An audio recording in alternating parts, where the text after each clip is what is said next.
मुख्य न्यायाधीश डीवाई चंद्रचूड़ ने सुप्रीम कोर्ट बार एसोसिएशन द्वारा आयोजित किए गए विदाई समारोह में अपने पिता से जुड़ा एक किस्सा सुनाया और बताया कि किस तरह से उनके पिता और देश के पूर्व मुख्य न्यायाधीश वाई चंद्रचूड़ ने उन्हें पुणे का एक फ्लैट रिटायरमेंट तक बेचने से मना किया था और इसकी वजह क्या थी। मुख्य न्यायाधीश ने विदाई समारोह के दौरान अपने संबोधन में उनके और उनके पिता के बीच हुई बातचीत का जिक्र करते हुए कहा कि उन्होंने पुणे में एक छोटा सा फ्लैट खरीदा था। मैंने उनसे पूछा कि आपने पुणे में फ्लैट क्यों लिया जबकि आप इसमें रहेंगे भी नहीं।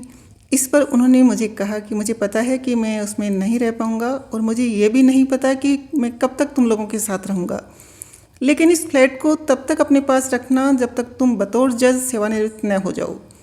सीजेआई ने कहा कि इस पर मैंने अपने पिता से इसकी वजह पूछी तो उन्होंने कहा कि अगर तुम्हें कभी लगे कि तुम्हारी नैतिक और बौद्धिक ईमानदारी से समझौता हो रहा है तो मैं चाहता हूं कि तुम्हें पता रहे कि तुम्हारे सिर पर एक छत है, कभी भी बतौर वकील या न्यायाधीश इसलिए समझौता मत करना कि तुम्हें लगे कि तुम्हारे पास रहने के लिए अपनी कोई जगह नहीं है। अपनी मां को याद करते हुए मुख्य न्यायाधीश ने कहा कि बचपन में मैं बहुत बीमार रहता था और मेरी मां मेरी देखभाल में पूरी रात जागती थी। सीजेआई ने कहा कि मेरी मां ने मुझे बताया कि उन्होंने मेरा नाम धनंजय क्यों रखा। सीजेआई ने कहा कि मेरी मां ने मुझसे कहा था कि मैंने तुम्हारा नाम धनंजय इसलिए नहीं रखा कि तुम धन का अर्जन करो, मैं चाहती हूँ कि तुम धन की बजाय विद्या के धन का अर्जन करो।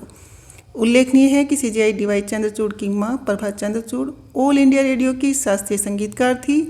सीजेआई ने बताया कि अधिकतर मराठी महिलाओं की तरह मेरी मां का भी घर में प्रभुत्व था, घर से जुड़े अधिकतर फैसले वही करती थी। इसी तरह ओडिशा में भी ऐसा ही है क्योंकि मेरे घर पर भी अधिकतर फैसले मेरी पत्नी कल्पना ही करती है। सीजेआई डीवाई चंद्रचूड़ ने बताया कि उनके पिता के कहने पर उन्होंने दिल्ली यूनिवर्सिटी में पढ़ाई के दौरान हिंदी विषय चुना था, लेकिन जब वह इलाहाबाद हाई कोर्ट में जज बने तो उन्हें हिंदी की पढ़ाई का उस दौरान काफ़ी फायदा मिला था। डीवाई चंद्रचूड़ मुख्य न्यायाधीश पद से 10 नवंबर को रिटायर हो रहे हैं। उन्होंने नवंबर 2022 को मुख्य न्यायाधीश का पद संभाला था। अब